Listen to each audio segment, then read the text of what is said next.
মানুষের জীবন খানিকটা নদীর মতো, কখনো শান্ত, কখনো উত্তাল, আবার কখনো ধীর স্থির। সময়ের স্রোতে ভেসে যেতে যেতে আমরা অনেক কিছুই হারাই, আবার সঙ্গে অনেক কিছুই পেয়ে যাই। যা আমাদের পাওয়ার ছিল তা আমরা পাই, আর যা আমাদের পাওয়ার ছিল না কখনো, কোনো কালে তাহা আমার হওয়ার ছিল না, সেগুলোকে ধীরে ধীরে আমরা হারিয়ে ফেলি। হয়তো খানিকটা পথ একসঙ্গে হাঁটা হয়, এগিয়ে যাওয়া যায় স্রোতের সঙ্গে, তারপরে সে ঠিক হারিয়ে যায়। যে আমাদের জন্য সৃষ্টি হয়েছে তা আমরা পাবই, আর যাহা আমাদের জন্য হয়নি সৃষ্টি তা কখনোই আমরা সারা জীবনের জন্য টেনে নিয়ে যেতে পারবো না।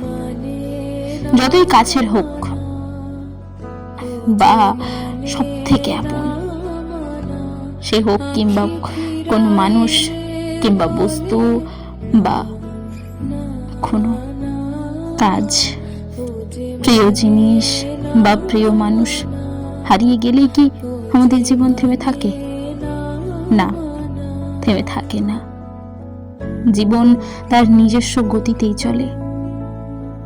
আমরা আমাদের চলার পথটা রুদ্ধ করে রাখি, সময়কে ফিকে দিতে চাই, কিন্তু সময় ঠিকই তার নিয়মেই চলে। আপনি থেমে থাকলেও জীবন কিন্তু থেমে থাকে না, বয়স থেমে থাকে না। তাই জীবনের যা কিছুই হয়ে যাক না কেন, থেমে গেলে চলে না, আর চলবেও না।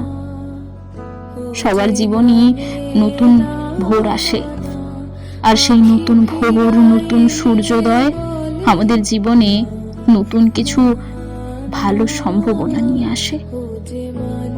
এগিয়ে যেতে সে আমাদের সাহায্য করে।